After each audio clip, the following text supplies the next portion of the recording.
तो भाई आज आप बात करेंगे समीकरण 12 में। समीकरण का 12 में पढ़ाएंगे तो जब उसमें one variable equation, to variable equation, quadratic equation, cubic equation, इस टाइप का पढ़ाएंगे। तो सबसे पहले पढ़ेंगे कि समीकरण ओवर के है भाई, वन वेरिएबल इक्वेशन क्या है, टू वेरिएबल इक्वेशन क्या है, इस टाइप का नॉर्मल क्वेश्चन करके उसके बाद आप पॉइंट पावांगे।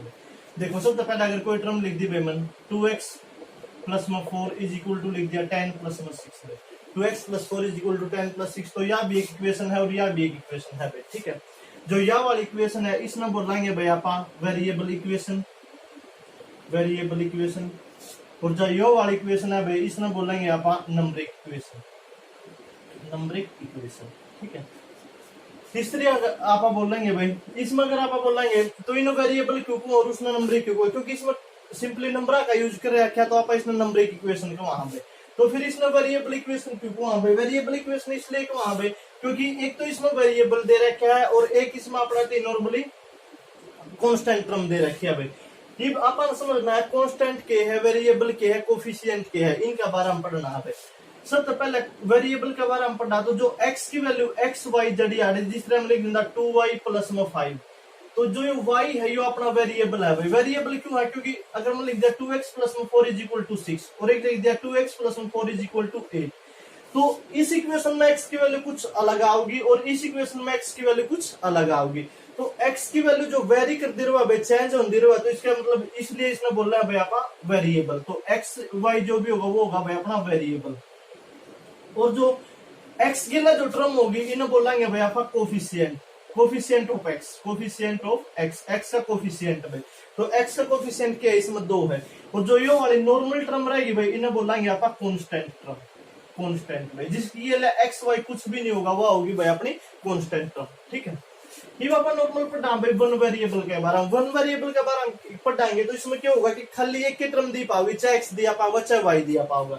जिस तरह मैंने इक्वेशन लिख दी कि 2x प्लस में 8 इज इक्वल टू 0, तो इसमें नहीं पूछेगा x की वैल्यू क्या होगी भाई, तो 2x plus 8 is equal to 0, तो 2x बराबर होगा भाई और प्लस का 8 है तो उस साइड जाकर माइनस का 8, तो 2x इज इक्वल टू भाई 0 में तो माइनस का 8 गया तो माइनस का 8 भाई, तो x इज इक्वल टू होगा भाई माइनस 8, इस साइड यो 2 है तो उस साइड जाकर डिवाइड में हो जाएगा क्योंकि इस साइड मल्टीप्लाई में था तो 2 चौके 8, तो x की वैल्यू कितनी आई -4 आई, और x की वैल्यू -4 आई, और ये वन वेरिएबल इक्वेशन है तो वन वेरिएबल इक्वेशन में एक और क्या चीज बात हो यार भाई, इसमें सिर्फ एक सॉल्यूशन होगा भाई, यूनिक सॉल्यूशन होगा, यानी कि क्या हल होगा भाई इसका, और एक होगा तो ये हल क्या हो गया -4 होगा। अगर x की जगह आप -4 पुट कराएंगे 2 गुना -4 प्लस में 8 में -4 की 2 गुना करें -8 प्लस में 8 इज इक्वल टू किसका आ गया 0 का, और 0 का बराबर आना चाहिए था भाई।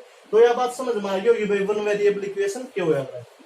अगर बात करें आप टू वेरिएबल इक्वेशन की, क्वेश्चन दे दिया भाई मैंने क्या दिया x plus Y is equal to 9, x plus Y is equal to 9, तो find the value of 4x plus में 4y, x is equal to 9, तो find the value of 4x plus में 4y।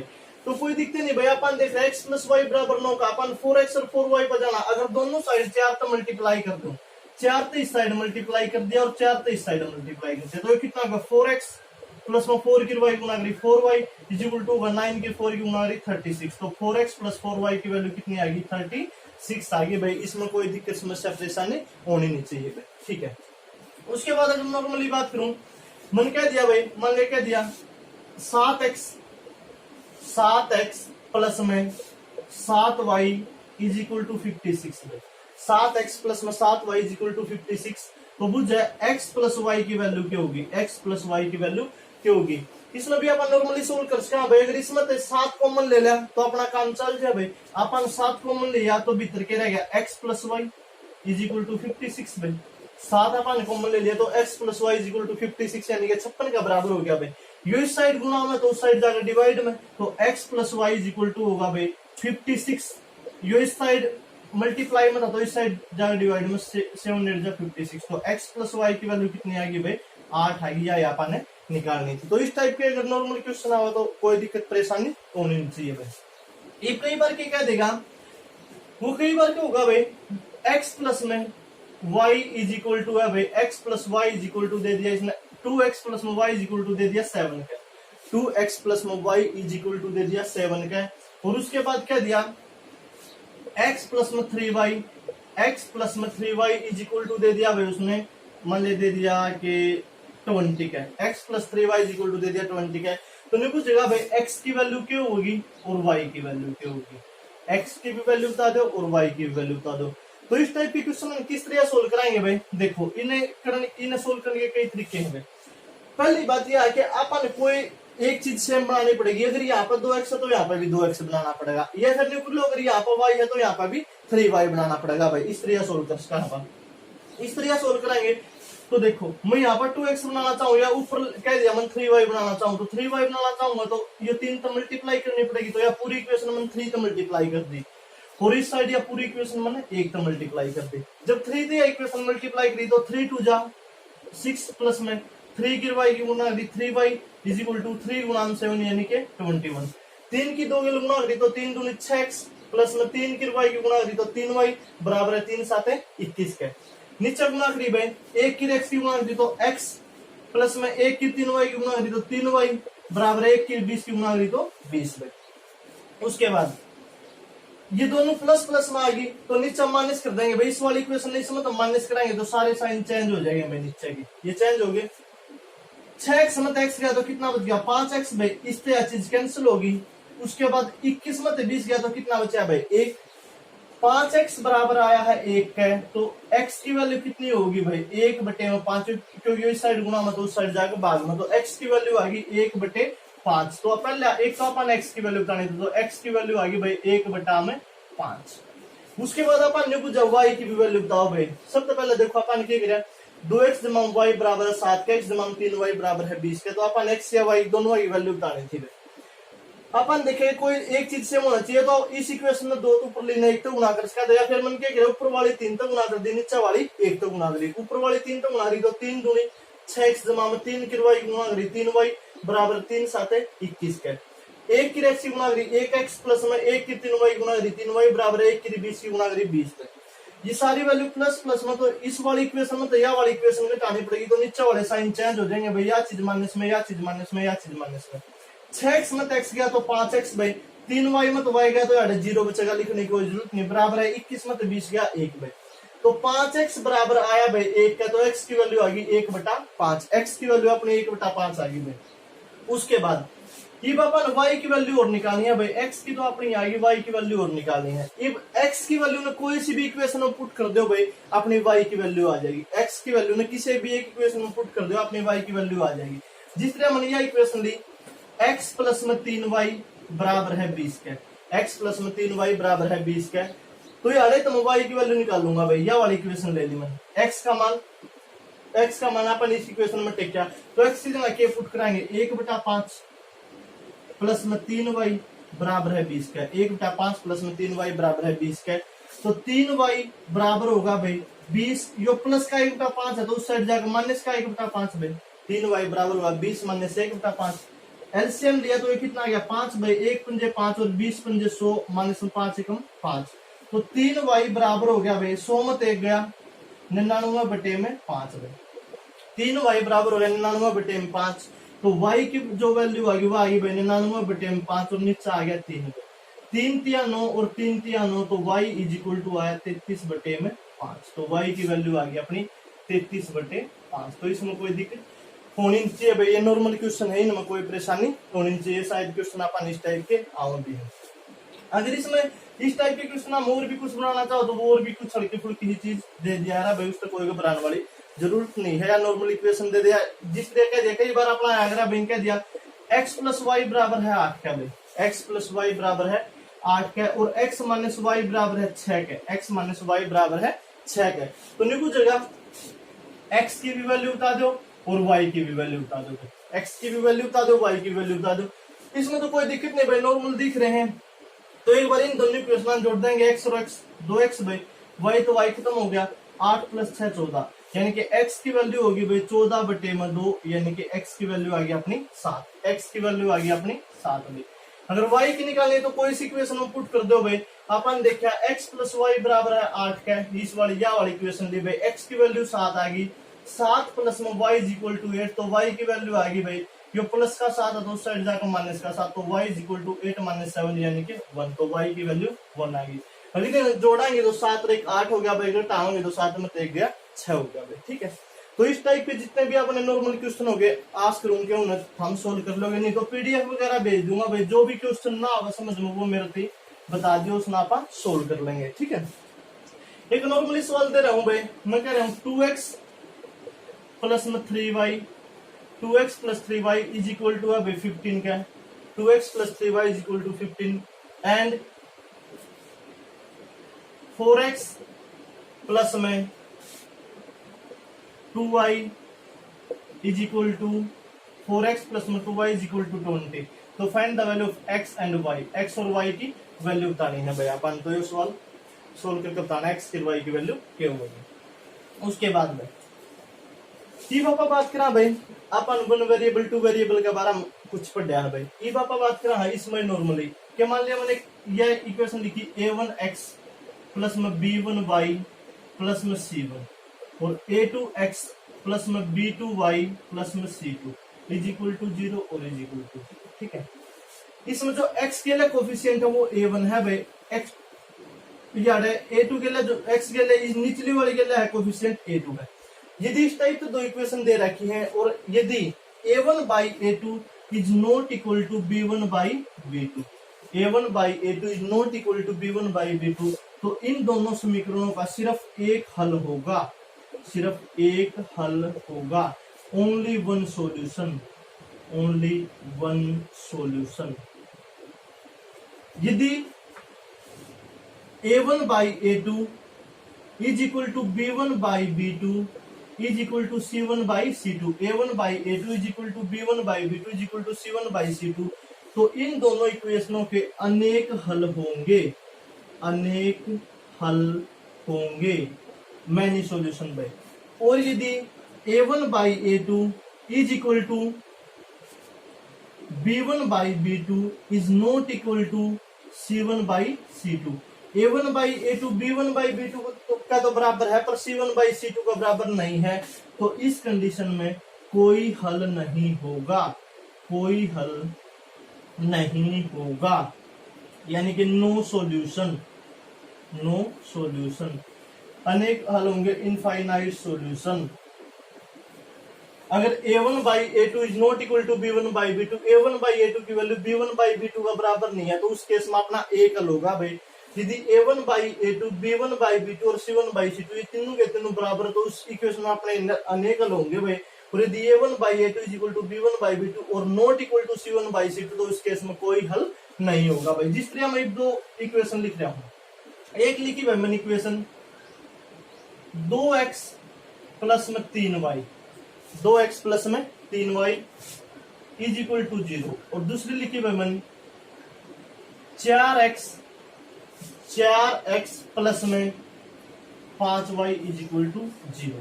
ठीक है, या फिर यार अभी लिख दू 2x प्लस में 3y प्लस में 7 is equal to 0, 4x plus में 5y प्लस में 8 इज इक्वल टू 0। इस तरह इक्वेशन लिख दिया और मैंने दे दिया भाई इन दोनों इक्वेशनों के क्या होगा, एक हल होगा, अनेक हल होगा, कोई हल नहीं होंगे। तो सबसे पहले अपन बेरा के a1 by a2 चेक करेंगे। a1 की वैल्यू 2 भाई और a2 की वैल्यू 4 भाई, a1 by a2। b1 की वैल्यू 3 भाई और b2 की वैल्यू 5 भाई, 3/5। a1 by a2 is not equal to b1 by b2, क्योंकि 2/4 3/5 का बराबर नहीं है भाई।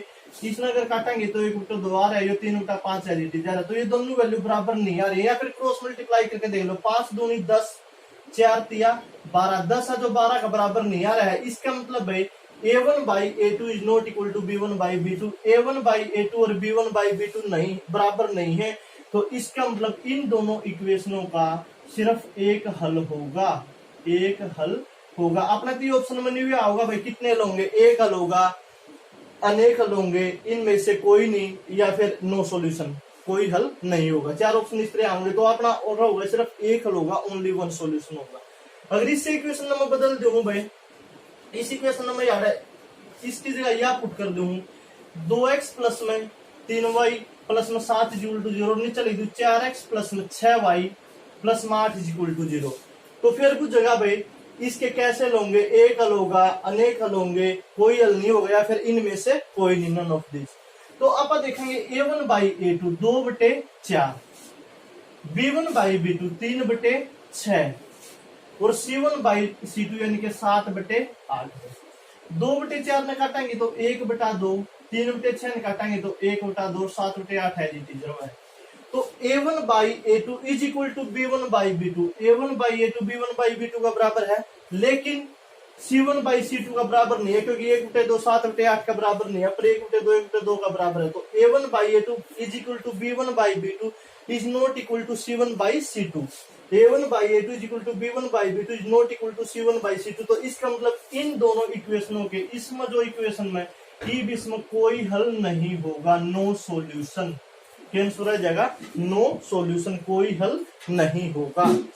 और अगर मैं थोड़ा सा इसमें चेंज कर दूं, ये मैं इसमें रख दू भाई यार 7x या 8 की जगह लिख दिया मैंने 14, और इक्वेशन बन गई 2x प्लस में 3y प्लस में 7 बराबर है 0, और दूसरी इक्वेशन बन गई 4x प्लस में 6y प्लस में 14 बराबर है 0।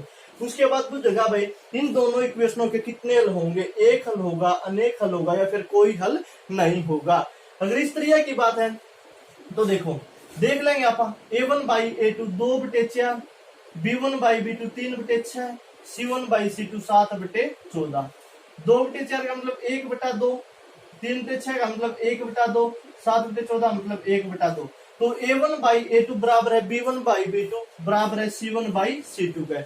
A1 by A2 is equal to B1 by B2 is equal to C1 by C2। अगर ये तीनों बराबर आ रहे हैं तो इसका मतलब इन दोनों इक्वेशनों के अनेक हल होंगे, मैनी सॉल्यूशन, इनफाइनाइट सॉल्यूशन। बात समझ में आ गई होगी भाई।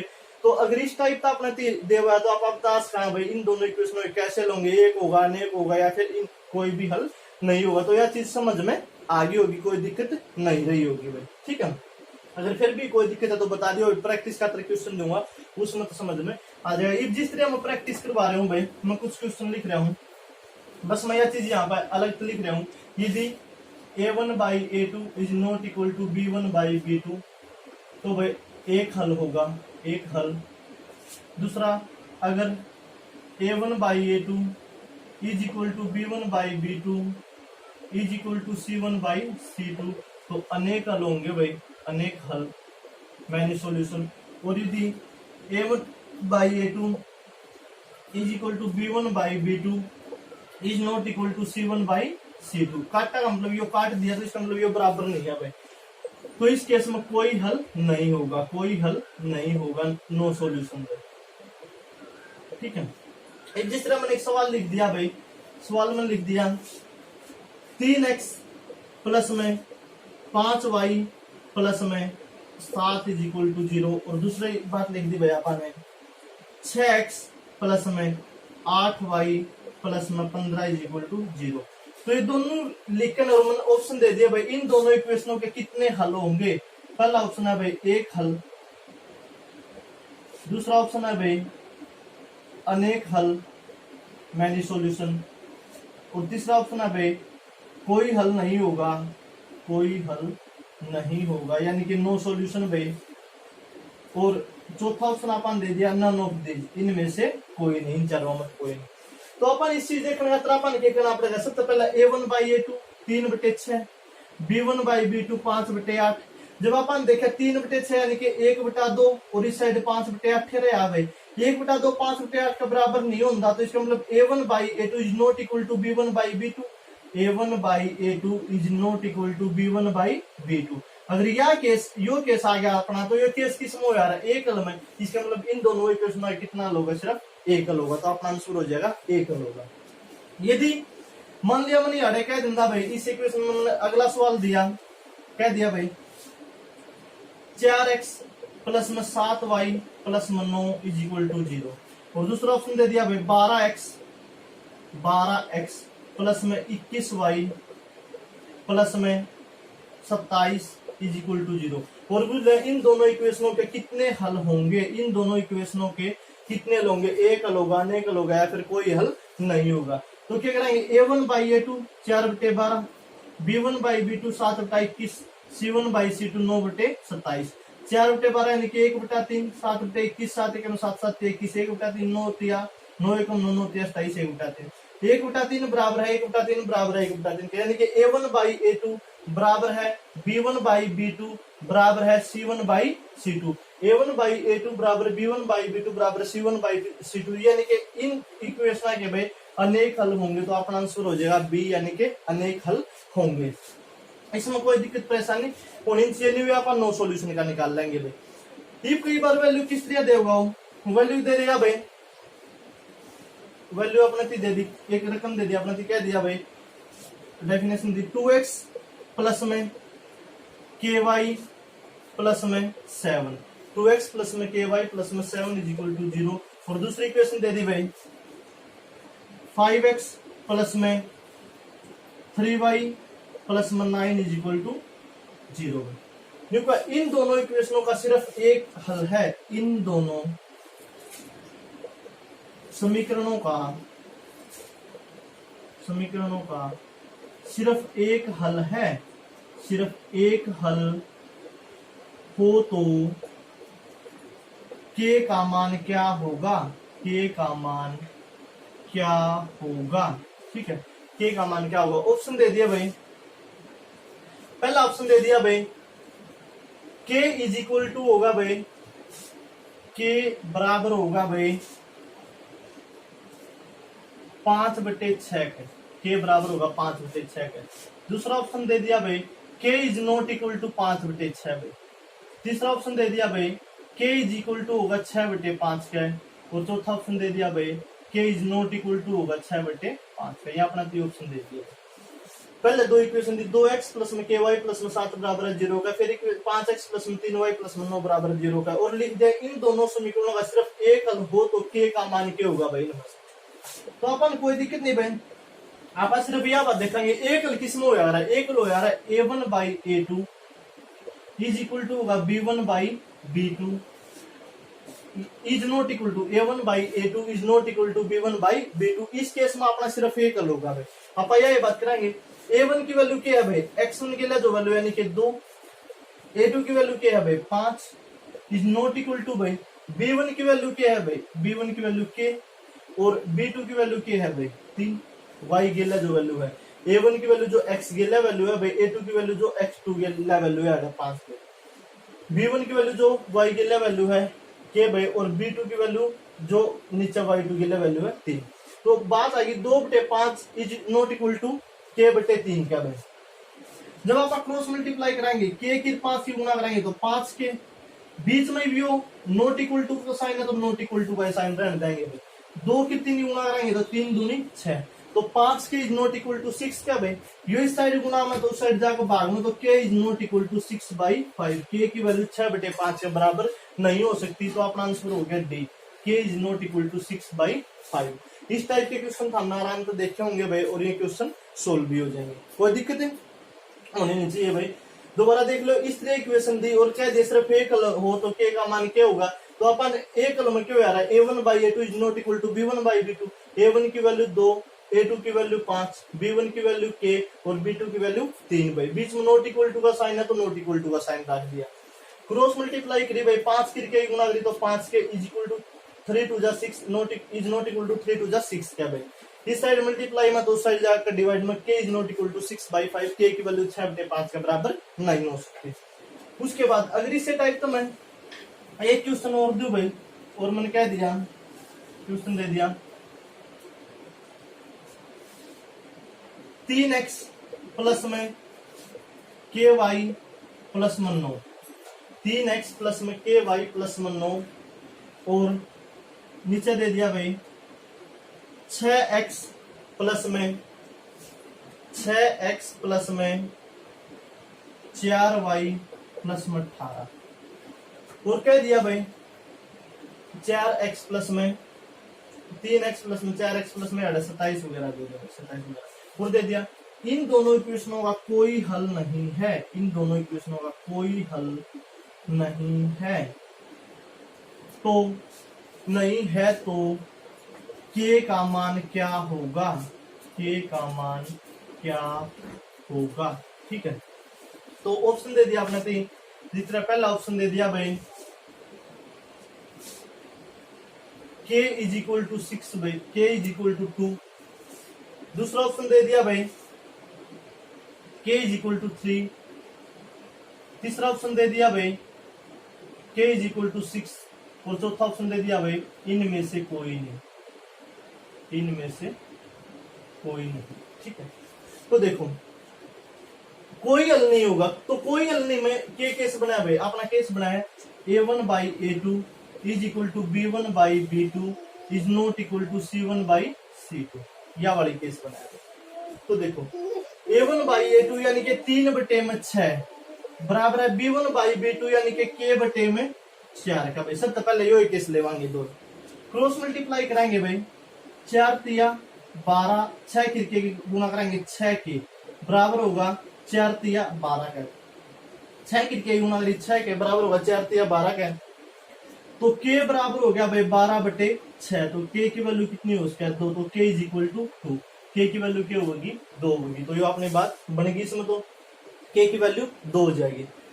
फिर इस जो नॉट इक्वल टू का भी साइन में देश का था भाई, अगर न्यू पूछा k का मान क्या हुआ तो k का मान 6 उसका है। अगर इन पूछ लिया k का मान क्या नहीं हो सकता, तो b1 by b2 is not equal to c1 by c2 ले लो। तो k बटे 4 इज नॉट इक्वल टू होगा भाई c1 बाई c2 यानी कि 9/27 का। क्रॉस मल्टीप्लाई कराएंगे भाई 27 के गुना कराएंगे 27 के बराबर होगा भाई 9 चौके 36 का। क्रॉस मल्टीप्लाई भाई इज नॉट इक्वल टू 36 का। तो k is not equal to 36/27। तो यो कटता होगा भाई 9 चौके 36 और 9 तिया 27। तो k की जो वैल्यू है 4/3 का बराबर नहीं हो सकती, और k की वैल्यू 2 का बराबर हो सकता है, अगर इस तरह का कोई हल नहीं का केस दिया हो। तो बात समझ में आ गई होगी, इसमें कोई दिक्कत परेशानी नहीं होनी चाहिए भाई। तो इस टाइप से जो नॉर्मली अपने क्वेश्चन बनाया गया भाई उनमें कोई दिक्कत नहीं होनी चाहिए, वो सवाल नॉर्मली अपने निकल के आ जाएंगे। और लीनियर इक्वेशन में एक आधा क्वेश्चन बनाने की संभावनाएं रहा कर भाई, तो इसने ध्यान से पढ़ लियो। उसके बाद आप पढ़ेंगे भाई क्वाड्रेटिक इक्वेशन। ठीक है, जब क्वाड्रेटिक इक्वेशन के बारे में पढ़ेंगे तो क्वाड्रेटिक इक्वेशन के बारे में एक दो चीज अपने ध्यान रखने लायक है भाई। एक दो चीज ध्यान रखने लायक के हैं, या फिर सबसे पहले आप इसमें लीनियर इक्वेशन में एक दो क्वेश्चन दूंगा भाई माल सामने, या फिर पीडीएफ भेज दूंगा। पीडीएफ में तो जो क्वेश्चन सोल्व हुए बता दियो, जो क्वेश्चन रहे वो भी बता दियो, उनका सॉल्यूशन करवा दूंगा। कल आप पढ़ेंगे भाई क्वाड्रेटिक इक्वेशन यानी कि द्विघात समीकरण, द्विघात समीकरण, इसका बारे में कल पढ़ेंगे। Okay bye, best of luck, stay home and study hard.